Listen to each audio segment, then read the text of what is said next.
As an educator, I cannot think of a better thing for us to do as a culmination of the real estate career, because they actually come to actually meet professionals in New York City to talk about commercial real estate, and for them to critique their analysis of the actual real estate transaction. You've got 20 teams, give or take 5 kids on each team, so that's 100 of the best real estate minds in the student business in the world, all in one room. So I think it's quite the opportunity to get to talk to kids, not only from the United States, but internationally. I think so far the highlight has been getting to meet teams that have flown out from across the world and meet a lot of the judges from some of the most respected firms across the industry. I competed last year with some individuals who were older than me, and it actually has turned me to be working in real estate private equity post-graduation. I think it gives a great perspective into how a joint venture, specifically this case, works. This is a life-changing opportunity for these students. It literally changes the trajectory of their vocational lives, and sometimes their whole lives, their personal lives. To be challenged with such a rigorous case, to be up against some of the best schools in the country.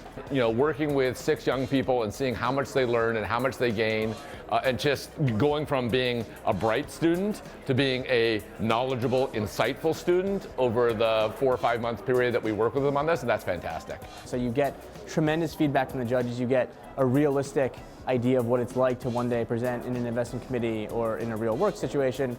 But at the same time, as cliched as it is, to have fun with it, right? You get to come to New York City, you get to meet students from other teams, you get to see other teams present and how they look at deals. I think that's a really good experience to have. I was never really a good public speaker, and for me, one of the hardest things about coming into finance was this idea as an analyst that you have to pitch and you have to get in front of a large crowd and, you know, be very confident. So doing things like this has really helped me build my speaking skills and being able to articulate my thoughts or why I did something. Try to be as extroverted as your personality allows you, build relationships. That is our industry. There's no barriers to entry per se. It's very people-driven. Real estate is fun. You know, real estate, a lot of days at work are work, but a lot of days at work aren't work. Real estate is so dynamic, so diverse, so fun. People fall in love with it. From today, this has greatly influenced my future career in real estate. I was kind of thinking about it, but it's kind of really solidified the decision to try and get a job in real estate later on in life, once I graduate.